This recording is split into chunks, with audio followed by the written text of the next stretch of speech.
Assalamualaikum warahmatullahi wabarakatuh. Bismillahirrahmanirrahim.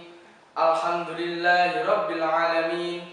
Wabihi nasta'in. Wa ala umurid dunya waddin. Wassalatu wassalamu ala sayyidil mursalin. Wa ala alihi wa sahbihi ajma'in, amma ba'du. Hadratal muhtaramin, para alim ulama, para masyayikh, para asatid wal asatidah, wabil khusus para dewan juri dan para panitia lomba IPNU IPPNU se-Jawa Timur yang kami muliakan.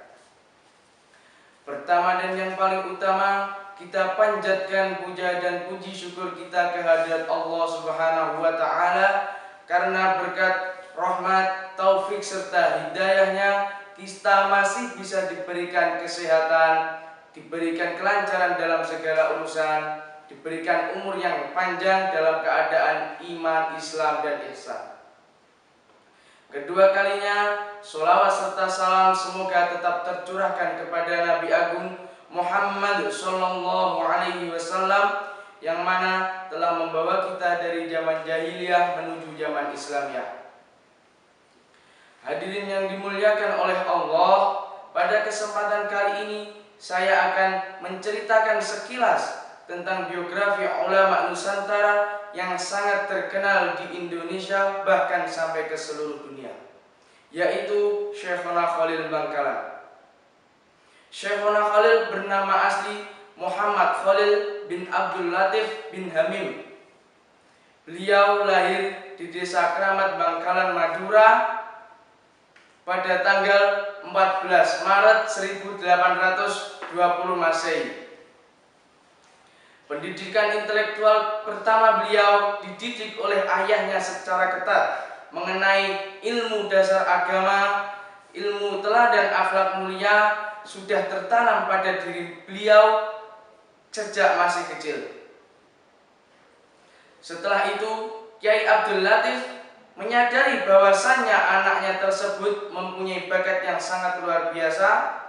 Setelah itu, Kiai Abdul Latif mengirimkan Syekhona Khalil untuk mondok ke pesantren di daerah Bangkalan, tepatnya pada pondok pesantren yang diasuh oleh Tuan Guru Daud. Di sana, Syekhona Khalil mempelajari berbagai macam fan ilmu, di antaranya ilmu nahwu, ilmu shorof, ilmu fikih, usul fikih, ilmu tafsir, ilmu hadis, dan masih banyak lagi. Ketika sudah cukup menimba ilmu di sana, Syekhona Khalil melanjutkan belajarnya ke berbagai pesantren yang ada di Pulau Jawa. Di antaranya yang pertama, Pondok Langitan Tuban, yang kedua, Pondok Pesantren Cangaan Bangil, yang ketiga, Pondok Pesantren Darussalam Pasuruan, yang keempat, Pondok Pesantren Salafiyah Syafi'iyah Banyuwangi. Setelah selesai menimba ilmu di Pulau Jawa, Syekhona Khalil melanjutkan belajarnya ke Makkah Al-Mukarramah. Ketika di Makkah Al-Mukarramah, ada 3 orang guru yang sangat berpengaruh dengan kealiman Syekhona Khalil pada saat itu. Yang pertama, Syekh Nawawi Al-Bantani. Yang kedua, Syekh Ahmad Khotib Sambas. Kepada Syekh Ahmad Khotib Sambas, Syekhona Khalil belajar mengenai tentang ilmu kebatinan dan ilmu thariqah, sehingga Syekhona Khalil mendapatkan ijazah menjadi mursyid thariqah Qadiriyah wa Naqsyabandiyah. Ketika sudah selesai berguru kepada Syekh Ahmad Khotib Sambas, Syekhona Khalil melanjutkan berguru kepada Syekh Ali Rohbini. Syekh Ali Rohbini merupakan guru terakhir beliau ketika berada di Makkah Al-Mukarramah. Ketika itu, Syekh Ali Rohbini memandang Syekhona Khalil bahwasanya Syekhona Khalil sudah cukup dalam ilmu agamanya. Lalu Syekh Ali Rohbini menyuruh Syekhona Khalil untuk pulang ke rumah karena sudah dibutuhkan oleh umat. Sepulangnya dari Makkah Al-Mukarramah, kealimannya dalam menguasai berbagai macam fal ilmu mulai diketahui oleh masyarakat Madura bahkan sampai ke Pulau Jawa. Sehingga banyak santri-santri yang berdatangan kepada beliau untuk menimba ilmu kepada beliau. Sekian banyak sekian banyak santri-santri beliau yang mondok di sana, ada beberapa santri yang sangat terkenal, yang menjadi alim, yang menjadi ulama besar, yang sangat berpengaruh bagi Indonesia.